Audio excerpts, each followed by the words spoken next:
Hello viewers, आज के video में हम देखेंगे नौवीं हिंदी की वार्षिक परीक्षा में आने वाला प्रश्न अपठित गद्यांश। तो अपठित गद्यांश एग्जाम में आते ही हैं, जिसको हमें पढ़ के उसके नीचे जो प्रश्न दे रखे होते हैं उसके आंसर हमें उस गद्यांश में से ढूंढ कर देना होता है। तो जो महत्वपूर्ण अपठित गद्यांश वह हम देखेंगे। इसके साथ ही हम यह भी समझेंगे कि अपठित गद्यांश को हमें किस तरह से हल करना है जिससे हमें एग्जाम में पूरे अंक प्राप्त हो। तो शुरू करते हैं। इसका पहला जो उदाहरण है वह है, अगर मनुष्य में कर्तव्य बोध नहीं है तो वह उच्च पद प्राप्त करके भी समाज के सापेक्ष असफल ही कहा जाएगा। उच्च शिक्षा व योग्यता तभी उपयोगी है जब व्यक्ति समाज व राष्ट्र के हित में उसका उपयोग करे। कर्तव्य बोध की भावना से परिपूर्ण व्यक्ति ही अपने उत्तरदायित्व के निर्वहन में खरे उतरते हैं। सचमुच में ऐसे व्यक्ति ही सही अर्थ में राष्ट्र सेवक होते हैं। एक शिक्षक कितना ही विद्वान क्यों न हो, अगर उसमें अपने विद्यार्थियों के प्रति कर्तव्य बोध न हो तो कभी भी राष्ट्र निर्माता नहीं हो सकता। तो ये गद्यांश हमने पढ़ लिया है। तो यदि आप इसको एक या दो बार पढ़ लोगे तो आपको समझ में आएगा कि इसमें मुख्य रूप से किस विषय के बारे में कहा गया है। जैसा कि शुरुआत में ही बताया गया था, अगर मनुष्य में कर्तव्य बोध नहीं है तो, ठीक है, कर्तव्य बोध नहीं है तो उसी के बारे में बताया गया है यहाँ पर। इसके बाद यहाँ प्रश्न दे रखे होते हैं। गद्यांश जो अपठित गद्यांश होगा उसके नीचे प्रश्न होंगे जिसके उत्तर हमें देने होंगे। तो पहला जो प्रश्न आता ही है वह है, उपयुक्त गद्यांश का उपयुक्त शीर्षक लिखिए।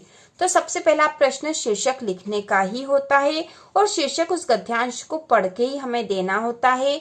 शीर्षक गद्यांश में से हमें ढूंढना है और शीर्षक वही होगा जिस विषय पे वो गद्यांश लिखा हुआ है। गद्यांश का जो मुख्य विषय है जिसपे गद्यांश लिखा गया है वही इसका शीर्षक होगा। तो यह गद्यांश लिखा गया मुख्य रूप से कर्तव्य बोध पे, क्योंकि यहाँ कर्तव्य बोध के बारे में ही बताया गया है। तो इस गद्यांश का उपयुक्त शीर्षक हो जाएगा कर्तव्य बोध। इसके बाद जो अगला प्रश्न है, उपयुक्त गद्यांश का सारांश लिखिए। ठीक है, तो यहाँ सारांश लिखना है। तो सारांश जो गद्यांश दे रखा है उसके मुख्य मुख्य लाइनों को हम लिखते हैं। उस गद्यांश से छोटा उसका सारांश होता है। सारांश का अर्थ ही होता है सार, मतलब उसका छोटा रूप। किन और कम शब्दों में हम या किन कम लाइनों में हम इसको और लिख सकते हैं इसी तरीके से। तो इसका सारांश होगा, कर्तव्य बोध से युक्त व्यक्ति ही समाज व राष्ट्र के लिए उपयोगी है। ऐसे व्यक्ति ही सही अर्थ में राष्ट्र सेवक होते हैं। एक शिक्षक विद्वान होते हुए भी कर्तव्य बोध के अभाव में राष्ट्र निर्माता नहीं बन सकता। तो जो मुख्य मुख्य लाइनें थी, ठीक है, इस गद्यांश की जो मुख्य मुख्य लाइनें हैं वही हमको यहाँ लिखनी थी। आप अपने अनुसार ढूंढकर यहाँ से लिख सकते हो, इसमें कुछ भी याद करने की आवश्यकता नहीं है। और शीर्षक गद्यांश को एक या दो बार पढ़ेंगे, खासतौर पे इसकी पहली लाइन और आखिरी लाइन से भी हमें समझ में आ जाता है कि गद्यांश किस विषय पर लिखा हुआ है और वही उसका शीर्षक होता है। इसके बाद अगला प्रश्न है, उच्च शिक्षा व योग्यता कब उपयोगी है। तो ये जो प्रश्न दे रखा होता है इसका उत्तर हमें यहीं से ढूंढकर लिखना है। तो हम ढूंढेंगे इसको, उच्च शिक्षा व योग्यता कब उपयोगी है। तो इस बारे में लिखा है, यहाँ पे लिखा है जैसे उच्च शिक्षा और योग्यता तभी उपयोगी है जब व्यक्ति समाज और राष्ट्र के हित में उसका उपयोग करे।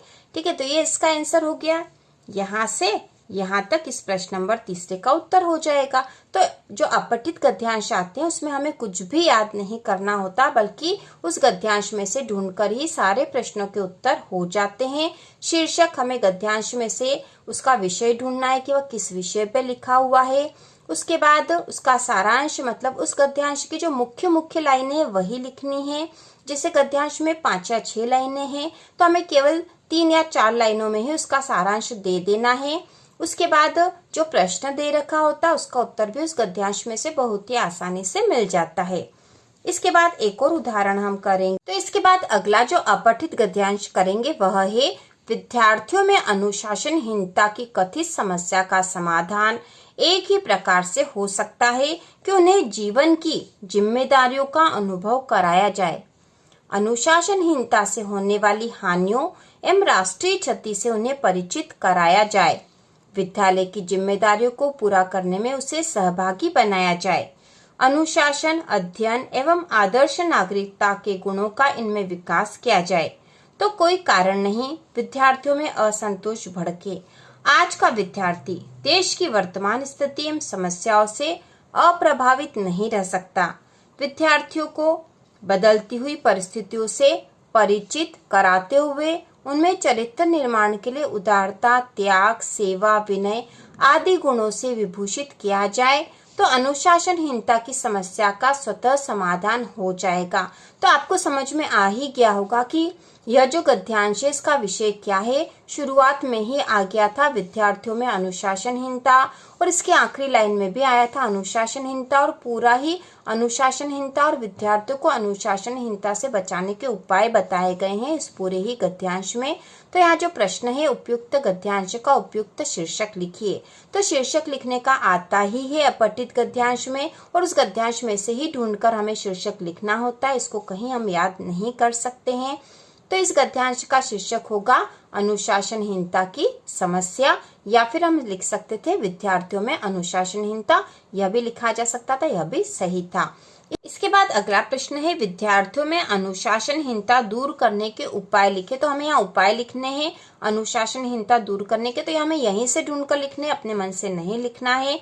तो यहाँ पहले ही लाइन में लिखा था विद्यार्थियों में अनुशासनहीनता की कथित समस्या का समाधान एक ही प्रकार से हो सकता है कि उन्हें जीवन की जिम्मेदारियों का अनुभव कराया जाए। तो यही हमारा उत्तर होगा, विद्यार्थियों में अनुशासनहीनता दूर करने का उपाय है उन्हें जीवन की जिम्मेदारियों का अनुभव कराया जाए।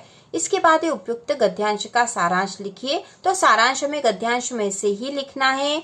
इसमें जो सार भाग है, मतलब मुख्य मुख्य जो लाइनें आपको लग रही है, आपके अनुसार जो उचित लाइनें हैं वही आपको लिखनी है। यदि ये गद्यांश 5 या 6 लाइन में है तो आपको उससे कम में उसका सारांश लिख देना है। तो इसका उत्तर होगा, सारांश में हम लिख देंगे विद्यार्थियों को जीवन की जिम्मेदारियों का अनुभव करवाकर एवं विद्यालय के दायित्व सौंपकर अनुशासनहीनता की समस्या का समाधान किया जा सकता है। आदर्श नागरिक के गुणों को विकसित कर उदारता, त्याग, सेवा, विनय आदि गुणों से विभूषित करने पर अनुशासनहीनता की समस्या का स्वतः समाधान हो जाएगा। तो इस प्रकार से जो सारांश लिखा है, तो यह जो यहाँ जो गद्यांश दे रखा था उसकी कुछ लाइनों को हमने मिला भी दिया है। पूरी लाइनें कर लिखने की बजाय हमने उसका सार भाग यहाँ लिख दिया है। तो इस प्रकार से यह छोटा हो गया है और हमें पूरी तरह से समझ में भी आ गया। तो इस प्रकार का हमें सारांश लिखना है। तो इस प्रकार हमने अपठित गद्यांश करे हैं 2 महत्वपूर्ण, और उसके साथ ही हमने यह भी समझ लिया है कि अपठित गद्यांश हमें एग्जाम में कैसे करना है, किस तरह से उत्तर लिखना है। तो इसी प्रकार के और वीडियो देखने के लिए 9वीं हिंदी की संपूर्ण तैयारी के लिए चैनल को सब्सक्राइब कीजिए।